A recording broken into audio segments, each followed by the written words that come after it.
Chaque mardi, les coquettes dynamitent Télématin avec leur pastille humoristique qui mêle sketch et reprises de chansons engagées. Portrait de ces trois drôles de dames. Elles sont trois.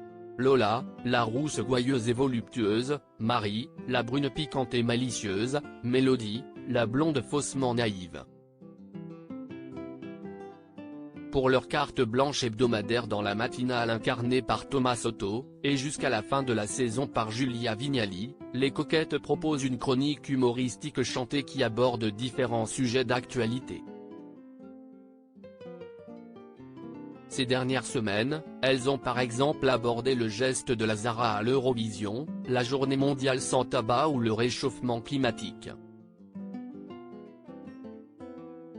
Quand je suis arrivée à Télématin, je m'attendais à être censurée, souligne Lola avant d'ajouter, mais au final, on s'amuse parce qu'on a une grande liberté d'écriture. Lola et Marie, les coquettes, reviennent sur leur rencontre avant d'intégrer Télématin. Avant d'intégrer la matinale de France 2, le trio s'est fait un nom sur scène où, là aussi, il ne s'interdit aucun sujet. La peur de vieillisse, les frotteurs du métro, le clitoris.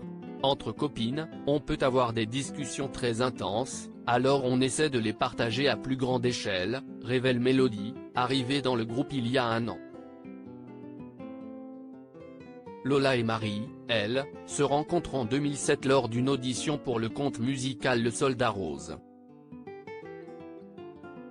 Leur amitié naît au fil de leur collaboration dans des comédies musicales comme Hairspray ou Cendrillon. On pouvait partir en improvisation pendant des heures, on s'était trouvés, se souvient Lola. Elle crée Les Coquettes, en 2014, avec une troisième comédienne, Juliette.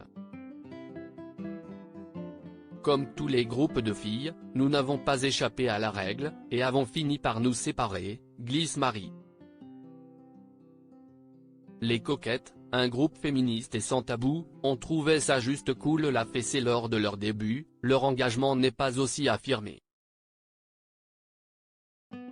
Quand on a écrit La Petite Fessée du dimanche soir, on ne s'est pas dit que c'était une chanson féministe. Explique Marie. On trouvait ça juste cool, la fessée, renchérit Lola avec ironie. Au cours d'une représentation, elle tape dans l'œil de Jean-Marc Dumontet, producteur, entre autres d'Alex Lutz et de Nicolas Canteloup, qui contribuent au succès de leur premier spectacle, baptisé du nom du groupe. Le mouvement #Méto marque un tournant, on a grandi et notre conscience s'est éveillée, se souvient Marie. Ainsi est né Merci Francis, leur deuxième show musical qui va fêter sa 200e le 26 juin prochain.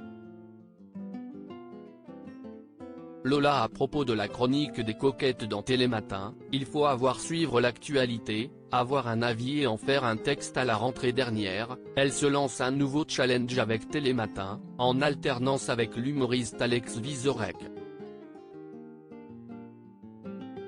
On s'est dit, ça va être super et, en même temps, ça va être horrible.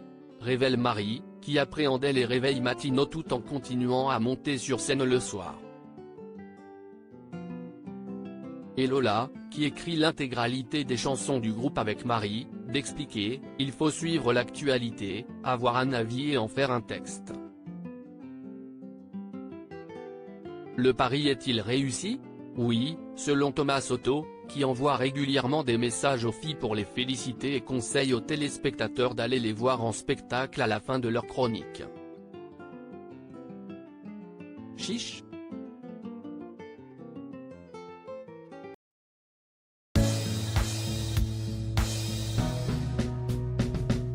But there's all times through the rough times I think